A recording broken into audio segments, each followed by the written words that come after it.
Entro queste mura ci sono persone che pregano mentre lavorano. Come sono lontani quei tempi all'interno del monastero di San Giacomo di Veglia. All'armonia di 3 anni fa ora si contrappone un vero e proprio scisma, dentro e fuori è legato alla spaccatura profonda tra l'ordine cistercense e le suore uscite dal convento ed ora in un luogo segreto con l'oramai ex badessa Aline Pereira Gammachì,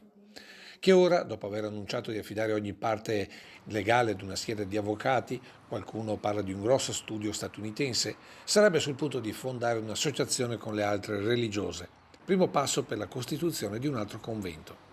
Del resto, oltre al sostegno economico di famiglia, il papà è un influente editore brasiliano, c'è la determinazione a non lasciare la scelta di vita monastica. Il nostro primo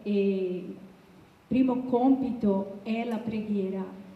logicamente, è accogliere persone e passare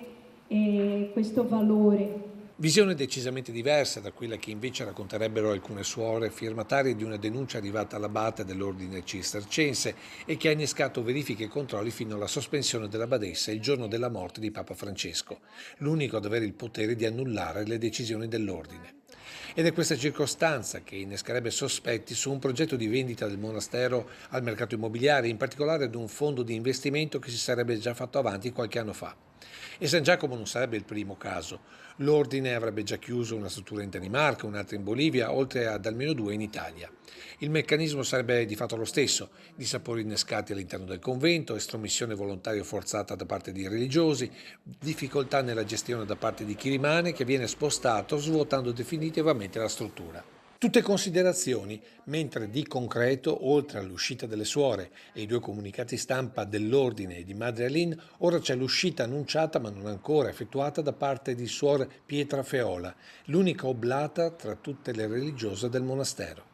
che ad oggi all'interno sarebbero rimaste 12, compresa la badessa che sta reggendo il commissariamento, ma non pare una situazione di stallo, considerando che già giovedì potrebbero esserci importanti novità legate ad un benefattore e a una villa nei dintorni di Vittorio Veneto come nuova struttura monastica. Un caso che inevitabilmente continuerà a far parlare di sé, ma soprattutto finirà sul tavolo del nuovo Papa e del nuovo Vescovo Monsignor Riccardo Battocchio, che si insedierà a fine mese.